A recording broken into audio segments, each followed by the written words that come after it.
Hello bachcho, let's read this question. This question says which sentences are statements? Give reasons for your answer. The statement is 3 is an odd number. तो इस question को solve करने के लिए हमारे पास जो की कॉन्सेप्ट का यूज होना है that is the mathematical reasoning statement क्या होती है हमें वो पता होना चाहिए.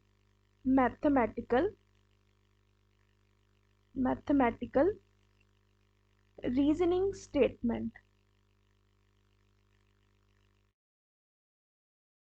Now what is the mathematical reasoning statement.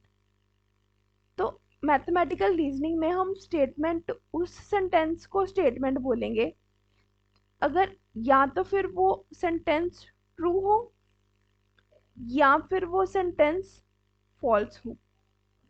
तो ऐसे केस में सेंटेंस स्टेटमेंट बन जाता है.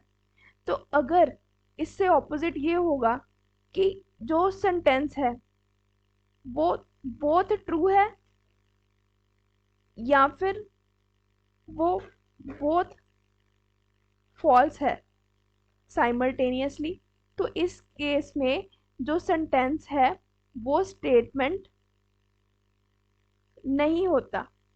then in this case the sentence is not a statement. Now what is the given statement, sorry what is the given sentence. हमें दिया हुआ है that 3 is an odd number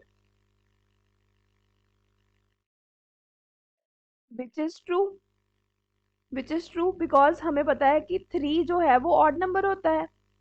तो ये बात तो ट्रू है. In all the cases this is a true. therefore this given sentence is a this makes a true statement. दिया गया सेंटेंस हमारे पास क्या आ जाएगा, ट्रू स्टेटमेंट बन जाएगी. यही हमने देखना था और इसका रीजन क्या है, because this is a true statement. I hope you understand this question well. Best of luck.